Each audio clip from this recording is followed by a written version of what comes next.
Ahmad bin Hambal. Kemudian yang kedua Asy'ariyah wa imamuhum Abul Hasan al-Asy'ari. Kemudian yang ketiga itu ada Maturidiyah yang wa imamuhum Abu Mansur al-Maturidi. Nah, anda pengikut salah satu dari tiga firqah ini yang mereka satu di dalam ahli sunnah wal jamaah atau di luar tiga firqah ini? Yang mana? Jadi gini bang, merujuk kepada hadis kan Ahlus Sunnah wal Jamaah Ya, itu kalau ya. merujuk kepada Nah, hadis, antum harus bawakan referensi dari salafus soleh. Karena kalau antum bilang merujuk kepada hadis, minta maaf ya, background pendidikan hadis Anda di mana? jadi Anda gini belajar hadis belum di sebelum ke sana bang, gini. sebentar Bang, kalau Bukan mau bawa hadis, hadis, gini. sebentar Bang, Anda mau bicara hadis. Minta maaf ya, kami selaku orang yang belajar hadis, yang punya sederet sanad hadis yang mutasil ke Nabi, Ya. tidak langsung terkadang membawakan hadis langsung, kebanyakan kami menggunakan referensi ulama terkait pemahaman hadis tersebut. Lah, Anda background pendidikan hadis Anda di mana? Dari siapa? Kalau saya jujur saya mutasil sanad saya kepada Musnidul Hind Syekh Waliullah Ad-Dahlawi dari Masya Maulana Allah. Bukhari dari Maulana Azizur Rahman Al-Hazarwi, Muslim dari Maulana Abdullah Al-Hazarwi, muttasil wal Masya. mulazamah. Nah, antum dari mana kalau boleh tahu? Boleh saya bicara dulu bang? Sebentar, saya tanya dulu, antum dari mana kalau boleh tahu?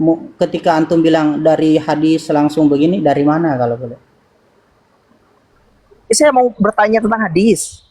Ya, Anda tadi kan langsung membawakan hadis. Ketika saya membawakan Lawami'ul Anwar Al-Bahiyah, itu kan Anda tolak. Enggak, saya gak nolak. Dengerin dulu bang. Saya gak nolak. Saya tahu Anda langsung bawa pendapat hadis. mungkin dari segi Ahlus Sunnah wal Jamaah itu ya. Dari segi Ahlus Sunnah wal Jamaah Ahlus Sunnah wal Jamaah. Ya mungkin tadi ada yang mengatakan Ahlus Sunnah wal Jamaah itu adalah dibatasi tadi Athariyah, Maturidiyah dan juga apa tadi tuh Asy'ariyah ya seperti itu. Asy'ariyah gitu kan.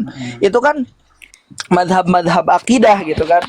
Nah, yang jadi pertanyaan sebelum masa-masa itu Ahlus Sunnah wal Jamaah itu siapa yang mengakukan ini Ahlus Sunnah wal Jamaah? Sebelum zaman-zaman itu, orang lebih mengikut orang yang ahli sunnah wal jamaah tidak terpatenkan. Jadi gimana maksudnya? Hampir setiap firqah mengaku, kecuali Syiah dengan Mu'tazilah. Mujassim pun mengaku. Yang lain-lain pun mengaku seperti itu, sampai datang orang-orang seperti mereka kemudian mengkukuhkan ahli sunnah wal jamaah itu seperti apa.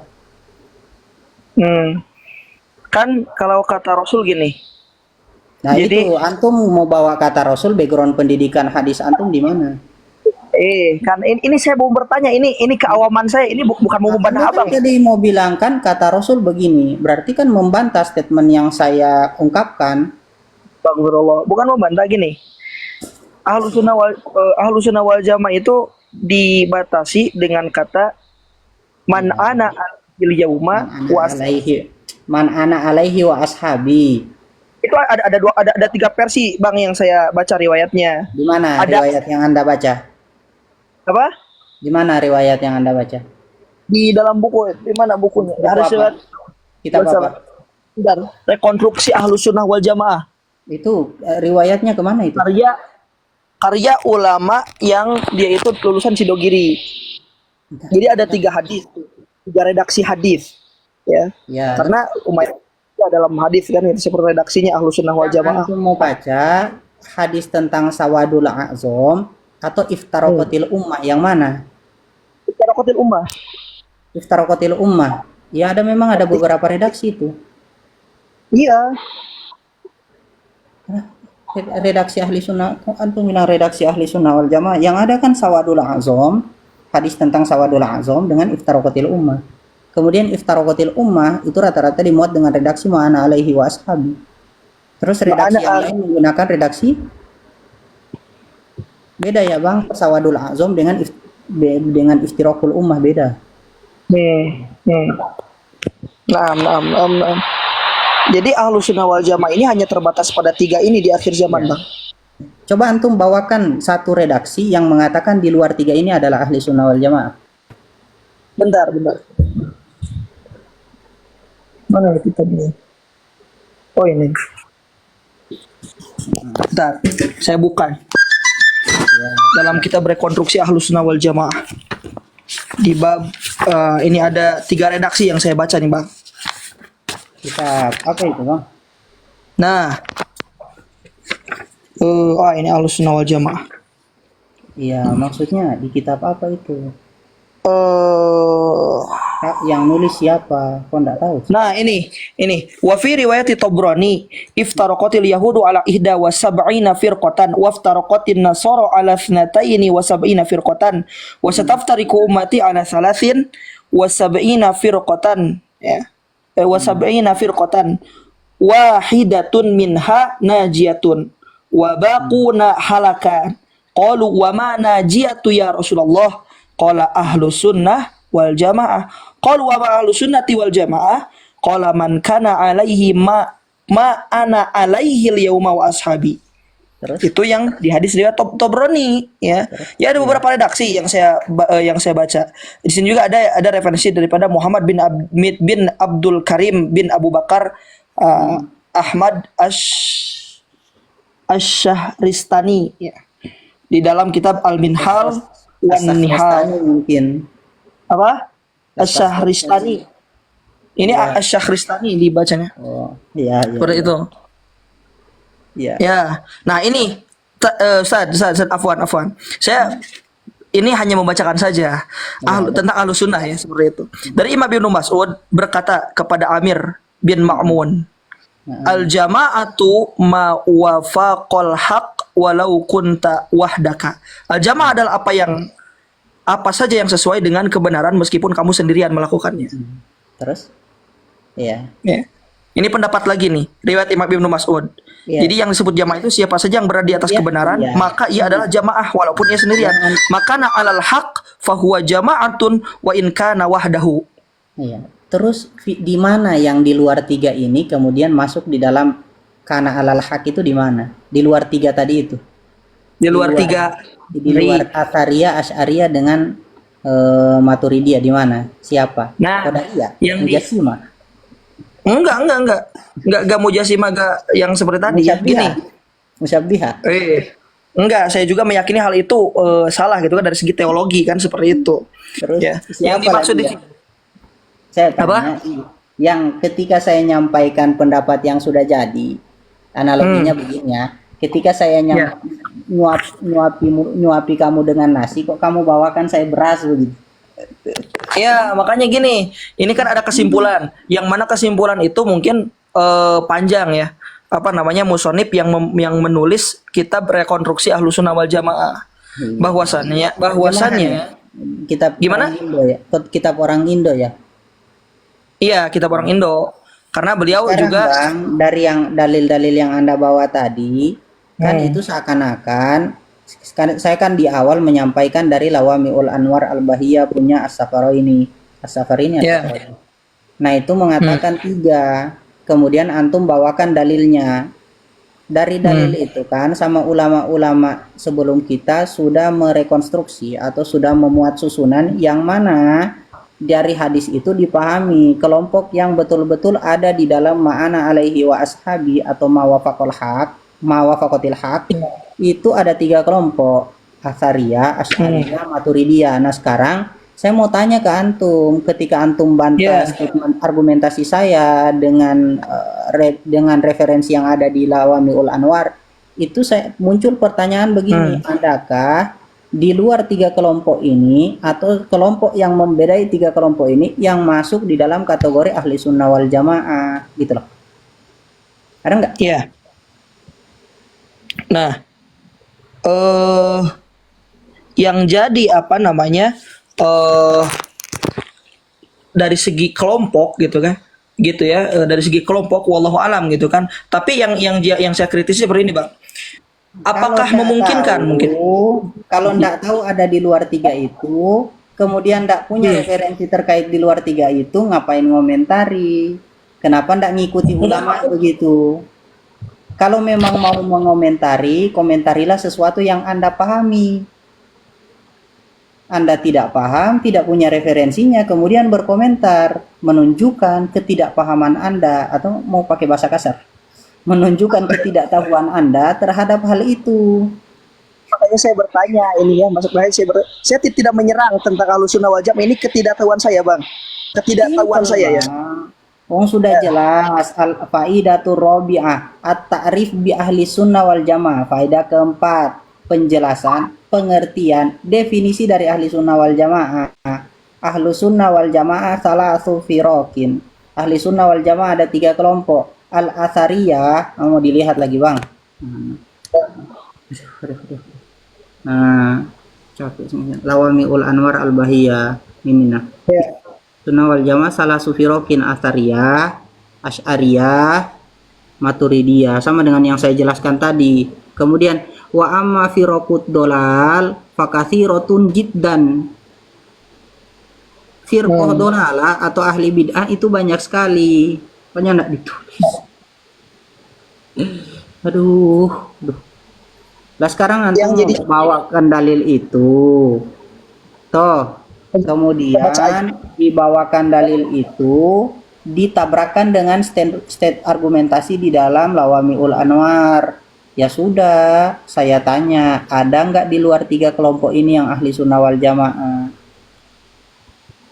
saya bertanya gini, Bang, apakah ada kemungkinan di akhir zaman nanti mungkin ya ada yang berijtihad kembali dari segi teologi ataupun akidah di luar 3 tadi? Ijtihad dalam sudut pandang apa?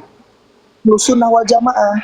Iya, Apakah itu ahli sunnah wal jamaah punya metode tanzih anin nakois.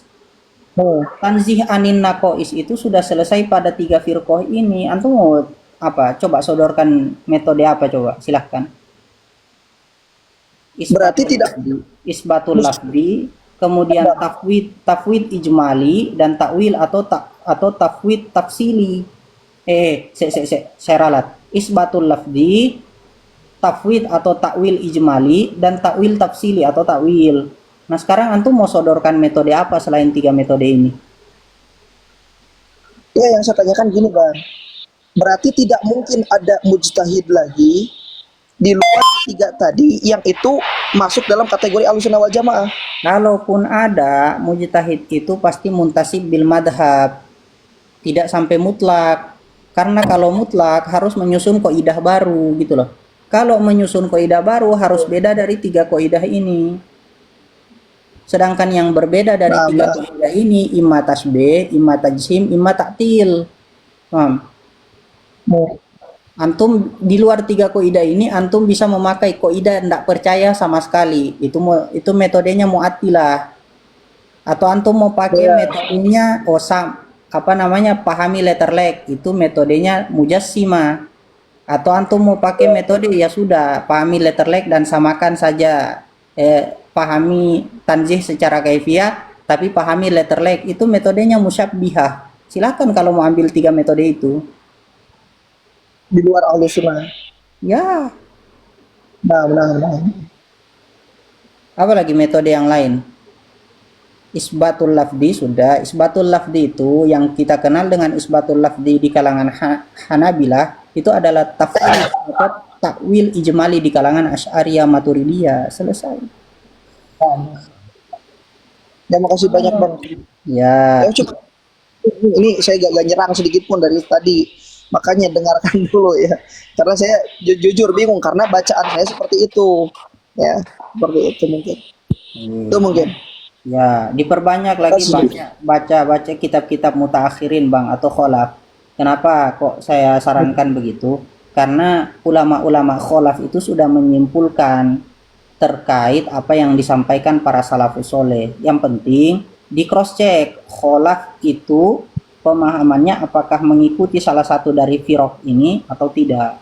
Karena kalau antum tergelincir kepada orang-orang yang berpemahaman qadariyah, contoh jabariyah atau mu'attilah, mujassimah, jahmiyah, musyabbihah, itu bakal keliru pemahamannya, itu akan kacau. Ya seperti orang-orang yang mengikuti pemahaman yang ada sekarang ya, kita cerita sekarang yang berkembang sekarang, orang-orang yang mengikuti pemahaman Ibnu Abdul Wahab Al-Mujassim. Nah, itu kan pemahamannya condong kepada Utsman bin Said Ad-Darimi, Al-Barbahari, yang mereka itu punya pemahaman tajsim.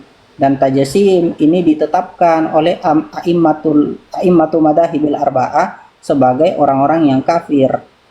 Tajsim, tapi tajsim murni ya, bukan tasbih. Tasbih itu dolalah. Kurang lebih seperti Nah, itu. terkait Muhammad bin Abdul Wahab At-Tamimi juga, apakah benar? Saya pernah baca dua versi sejarah nih, Bang. Yang pertama, dia itu bagus ya, sejarahnya disebut sebagai mujadid juga, dan yang kedua, dia itu yang tidak mau belajar fikih tapi belajar hadis langsung.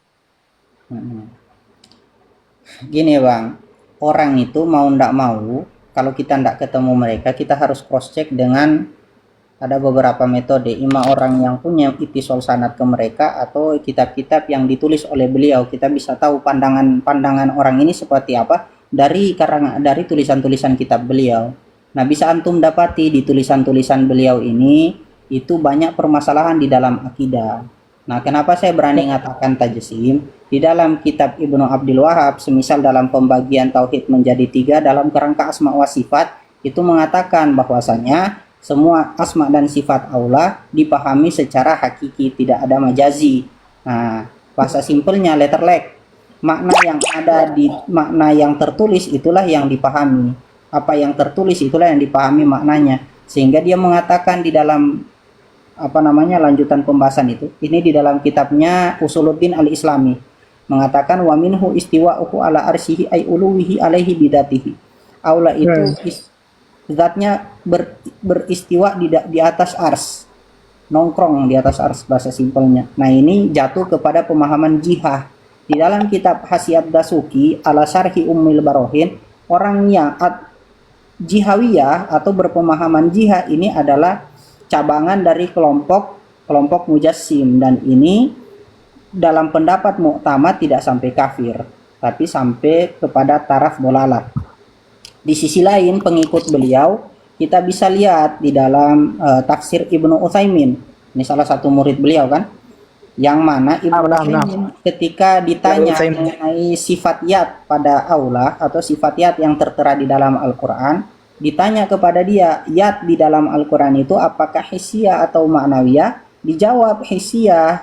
Nah, mengatakan yad hissiyah itu akan jatuh kepada tajsim.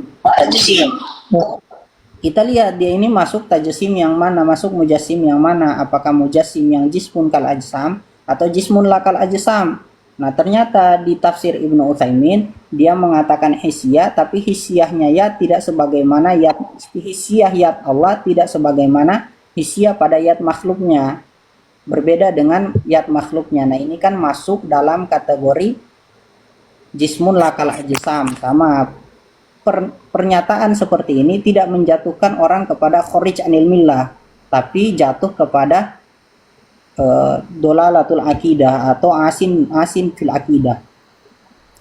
Kurang lebih itu segelintir dari permasalahan-permasalahan yang ada di dalam akidah Ibnu Abdul Wahab, sehingga mengeluarkan dia dari ahli sunnah wal jamaah dan menjatuhkan dia di dalam, memasukkan dia termasuk di dalam firqah mujassimah. Kurang lebih seperti itu.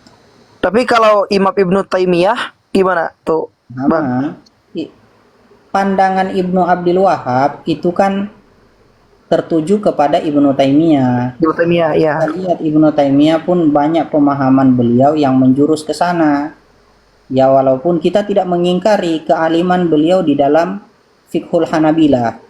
Dia termasuk fuqahaul Hanabilah. Bahkan di sebagian ulama dalam menengok pendapat Hanabilah, fikih Hanabilah itu melihat beliau.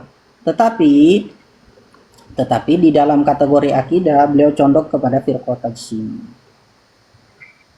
Di salah satu redaksi kitabnya itu mengatakan wallahu ta'ala lahu haddun la ya'lamuhu ahadun ghairuh wala yajuzu li ahadin ayyatawahhama li haddihi goyatan fi nafsihi walakin yu'minu bil haddi, kan, menetapkan had itu batasan, berarti Allah punya batasan. Nah, ini tidak boleh. itu termasuk bagian dari tajsim. Lebih seperti itu. Nah, Bang, ada argumen dari mereka tuh bahwasannya terkait istawa tadi itu bahwa apa namanya tafwid daripada Quran surat Thaha ayat 5 itu Ar-Rahmanu 'alal 'arsy istawa. Jadi dia ya tadi tekstual tadi gitu kan. Jadi katanya kita saling menghargai aja perbedaan pendapat kan seperti itu. Nah, kalau Gimana? tafwid itu apa yang dikemukakan para salafus soleh. Semisal di dalam kitab Lum'atul I'tiqad punya Imam Ibnu Qudamah. Pertama beliau mengatakan begini di dalam muqaddimah terkait ayat sifat. Wa kullu ma jaa'a fil Qur'ani aw sahha 'anil Mustafa min sifatir Rahman wajabal iman bihi. Semua sifat yang terwarid baik itu di Al-Qur'an ataupun hadis wajib diimani. Watalakihi bitaslim wal qabul, dapati dia dengan pasrah dan menerima. Watarkut ta'arrud lahu biraddi wa ta'wil wa tasbih wa tamsil, meninggalkan menentang hal itu, baik itu dengan cara menolak, mentakwil, mentasbih atau mentamsil. Wa ma ashkala min zalika wajaba isbatuhu lafzon. Adapun yang ayat-ayat kita iskalkan, sesuatu yang diiskalkan di dalam ayat-ayat sifat itu wajaba isbatuhu lafzon, kita wajib mengisbat dia secara lafaz. Tadi kan sudah jelas kita imani, kemudian terima tanpa membantah. Adapun yang iskal kita isbat secara lafaz. Nah, bagaimana kutipan beliau terkait imam para salafus soleh di dalam ayat sifat ini? Beliau memuat perkataan Imam Ahmad bin Hambal. Kalamul Imam Ahmad bin Hambal fi sifat. Qala al-Imam Abu Abdullah Ahmad bin Muhammad bin Hambal radhiyallahu anhu fi qauli Nabi sallallahu alaihi wasallam innallaha yanzilu ila sama'id dunya au innallaha yura fil qiyamah wa ma asbaha hadhil ahadits. Imam Abu Abdullah Ahmad bin Muhammad bin Hambal dan beliau berpendapat di dalam perkataan Nabi innallaha yanzilu ila sama'id dunya atau innallaha yura fil qiyamah dan apa saja dalil-dalil yang semisal dengan hadis-hadis tersebut. Beliau mengatakan nu'minu biha wa nusaddiqu biha bila kaif wala maknan. Beriman kepada ayat itu, membenarkan ayat itu tanpa mengkaifiyah dan tanpa memberikan makna. Jadi jangan mengatakan mengikuti salafus soleh atau mengikuti Imam Ahmad bin Hambal secara spesifik, tetapi mengisbat makna itu tidak dilakukan Imam Ahmad bin Hambal. Bahkan Imam Ahmad melarang hal itu. Jangan memberikan makna wala makna tanpa makna. Bukan masalah perbedaan pendapat, tapi pendapat kalian itu jatuh kepada firqah dolalah atau firqah yang sesat gitu loh. Iya, iya. Terima kasih, Bang. Ya, Terima kasih waktu. kurang lebih seperti itu. Nanti ditengok lagi terkait kitab-kitab